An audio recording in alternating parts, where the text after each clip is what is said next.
현재 일본 내 라인야후 경영권이 일본으로 넘어갈 수 있다는 소식이 나오고 있습니다. 언론뿐만이 아닌 정부에서는 이것을 심각하게 다루고 있지 않은데요.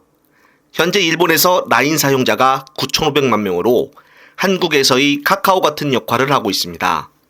한국 기업이 한국과 일본 메신저를 장악하고 있는데 현재 라인야후의 한국인 대표의 거취를 장담할 수 없다는 보도가 나오면서 실질적으로 네이버 라인이 일본에게 뺏길 것이다라는 전망이 나오고 있습니다.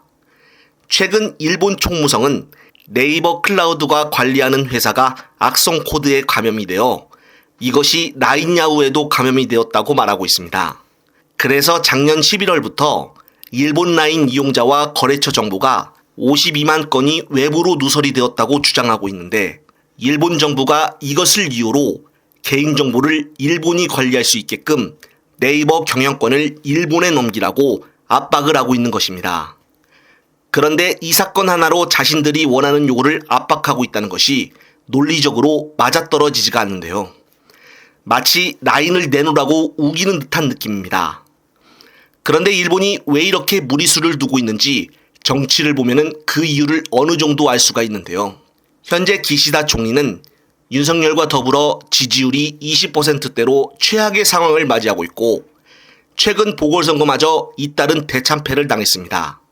게다가 현재 일본 엔화 가치까지 34년 만에 최저치를 기록하며 급락하고 있어 물가마저 심상치 않은 상황입니다. 따라서 이런 시선을 일본 정부가 외부로 돌리려는 것인데요.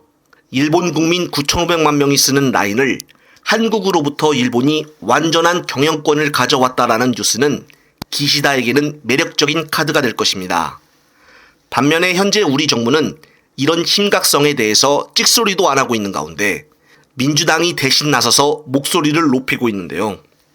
민주당 황정화 대변인은 브리핑을 통해서 이것이 윤석열이 말하던 미래지향적인 한일 관계인가라며 대일 굴욕 외교 때문에 우리 정부가 뺨을 맞아야 하냐라고 비판 수위를 높였습니다.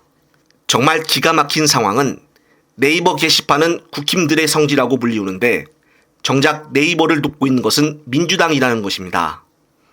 하지만 진보 보수를 떠나 일본에게 강탈당하는 것은 심각한 문제입니다. 심지어 정부는 이런 심각한 상황임에도 불구하고 아무런 입장 표명도 없이 28일 한중일 정상회담을 한국에서 한다고 하는데 참 우려스러운 부분입니다. 한편 박찬대 민주당 원내대표는 3일 선출된 직후에 책임 있는 국회 운영을 강조하며 17개 국회 상임위 가운데 법사위원장과 운영위원장을 콕 집었습니다. 두 자리의 전국 주도권이 달려있기 때문인데요.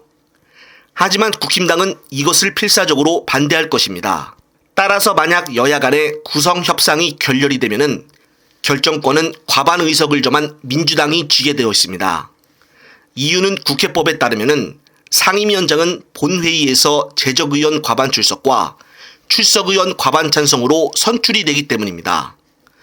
압도적 과반 의석을 차지한 민주당에게 국회의장마저 협조를 해준다면은 모든 상임위원장을 독식할 수 있는 구도로 되어 있습니다. 국민이 이번 총선에서 민주당에게 압승하도록 표를 몰아준 것도 바로 국회의 기능 역할을 제대로 하여 윤 정부와 맞서 싸우라는 뜻으로 해석이 됩니다.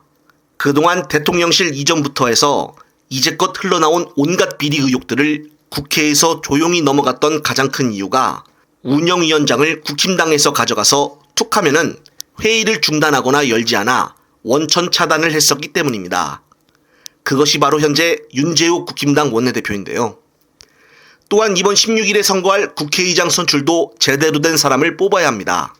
현재 추미애와 정성호, 우원식과 조정식 등 4명의 후보가 압축이 되어 있는데 이번 국회의장 선출에 대해서 총선만큼이나 뜨거운 관심을 받고 있는 상황입니다. 하지만 이것은 국회의원들이 뽑는 것으로서 의원들 속마음을 알 수 없는 상황이라 누가 될지는 함부로 예측하기가 어려운데요. 내일부터는 새롭게 뽑힌 원내대표 구성단의 첫 회의가 진행이 됩니다. 박찬대 원내대표를 필두로 박성준 원내수석부대표와 김용민 정책수석부대표의 첫 발언이 기다려지는데요. 저 역시도 항상 최선을 다해 신속한 보도를 말씀드릴 것을 약속드리겠습니다. 끝으로 시청자 여러분, 시청해주셔서 감사합니다.